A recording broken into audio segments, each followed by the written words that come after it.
అంటే 5 ఏళ్ళకి ఒక్కసారి వచ్చే ఎలక్షన్స్‌కి ఎంత ప్రిపరేషన్స్ అయితాయో నాకు తెలీదు గానీ, ఆ 5 రోజులు మందు దొరకదనడానికి వీడు చేసే ప్రిపరేషన్‌లు మాత్రం తట్టుకోలేము మనం. ఆల్మోస్ట్ స్మగ్లింగ్ లెవెల్‌లో ఆపరేషన్స్ జరుగుతుంటాయన్నమాట. స్మగ్లింగే అంతకంటే ఏం లేదు. ఇక ఒక ఏరియాకెళ్ళి అక్కడ ఎవడు ఉండడు. అరే! ఎవరు లేరు కదరా ఇక్కడ. మనం వెళ్తే వస్తారని. మనం వెళ్ళినట్టు అక్కడ ఎలా తెలుస్తుంది వాడికి? వాడు లేడు కదా అక్కడ అంటే, అరే! అదొక స్ట్రాటజీ రా అది. ఇక్కడ యూజ్ చేస్తున్నాడు స్ట్రాటజీలు యూత్. అక్కడెక్కడో యూజ్ చేయడం అంటే చాలా కష్టం. చేయలేరు వాళ్ళు. ఆ!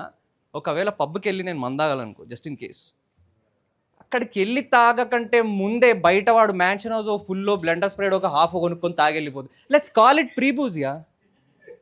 పదాలు పెట్టేస్తే ఎర్రి ఏషాలన్నీ చాలా క్యూట్‌గా మారిపోతాయని చెప్పి ఈ కాలం యూత్ బిలీవ్ చేస్తుందనమాట. అంటే not just here let's say ఇప్పుడు వీళ్ళు గవర్నమెంట్‌లోకొస్తే ఓకే. ఆ ఫేజ్ 2 మాట్లాడదాం.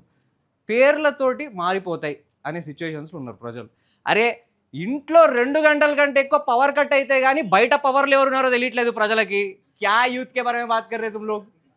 అంటే మళ్ళీ నేనే అజెండాలు పెట్టుకొని ఇక్కడ రాలేదు. అలాంటి వాటితోటి నన్ను లాగకండి. ఒక కన్నే ఉంది ప్రస్తుతానికి.